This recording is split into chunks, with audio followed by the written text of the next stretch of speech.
I'm Skubie Mageza, and this is My Bracket. This episode of My Bracket is presented by Ram Trucks.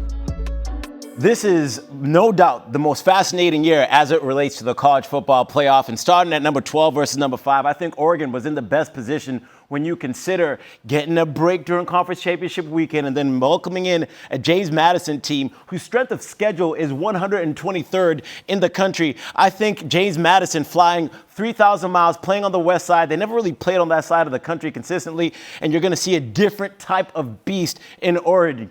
Kenyon Sadiq, you're going to see Dante Moore. That defense is legit, and they can be physical and run the ball on the offensive side. All right, Alabama versus Oklahoma. We're running it back. This is a great matchup, right? You're going to have this Oklahoma team that forced 3 turnovers against Alabama and beat them by 2 points. And you had a pick 6, but you only beat them by 2 points.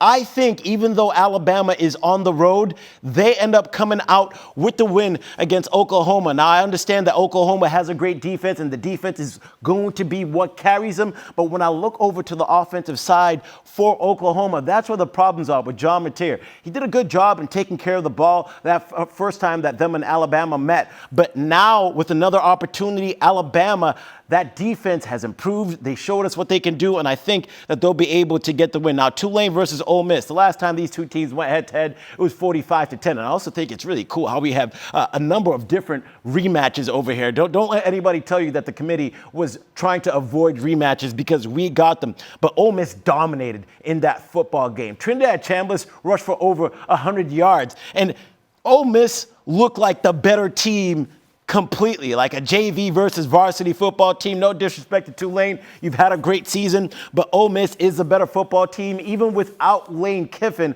I think they'll be able to come out with the victory. Now, Miami versus Texas A&M. I think this one here and this one here, those are the toughest games to pick on opening weekend. And Miami, let's be real. If Carson Beck didn't turn the ball over a bunch of times, this wouldn't have been a situation where we're saying, is Miami in or is Miami out, right? And it's kind of crazy how they're not even the ACC champion, but they're still in the college football playoff. Now, Texas A&M, when we saw them against Texas, they got out physical. They got manhandled by Texas.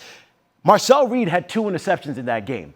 They could not look like the offense that we saw all season. And then when you reevaluated what Texas A&M has been able to do this year, they haven't really beat anybody. Now, Miami has showed us what they can do when they play towards their ceiling against Notre Dame. They held Jeremiah Love to just 33 yards rushing on the first game of the season. So a huge win there, and I think they will play up to their potential, and they've been playing better as the season goes along. Now we got Oregon versus Texas Tech in the quarterfinals. Man, it is always a movie. But Oregon versus Texas Tech, the first one, man, you got the experience group, the mustache crew over here going against Oregon, one of the youngest teams in the entire country. I think experience ends up playing in Texas Tech favor. I do think offensively Texas Tech needs to improve there.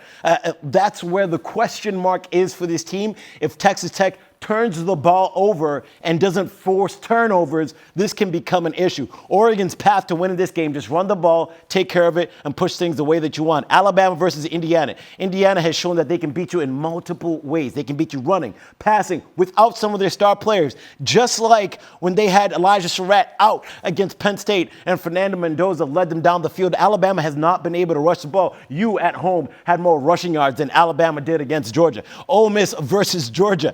Now, Georgia has showed us that they are one of the most complete teams in the country. They're operating at a very high level right now. And I got to go with Georgia. Ole Miss is going to be that new coach energy. They're going to be able to operate that without Lane Kiffin there anymore. And I just think Georgia, with the way that they're playing, Gunnar Stockton taking care of the ball, that defense, they're playing at a whole new level. Miami versus Ohio State.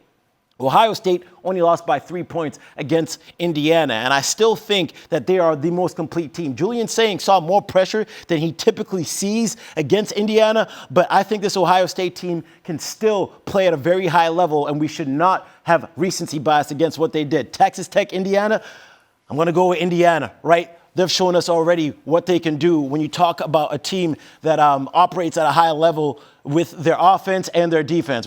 Then you got Georgia versus Ohio State. This is going to be a great matchup, and I think the ultimate decision maker for me is Kirby Smart.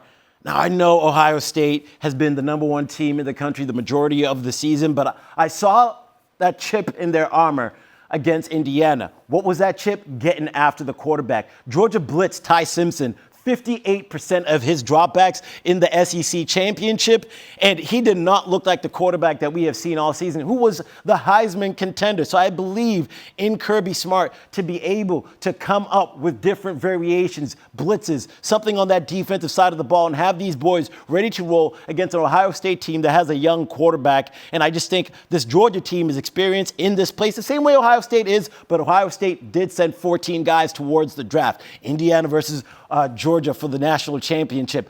I am going to go with Georgia to win it all. I think after seeing their performance in the SEC championship, I was just so impressed with this football team because they can do it in multiple ways. Kirby Smart, before the game, said special teams, third down, all those things are going to come down to them winning that game, which will be the same situation here. I believe in how well coached they are, how disciplined they are, and their ability to run, pass, and play defense.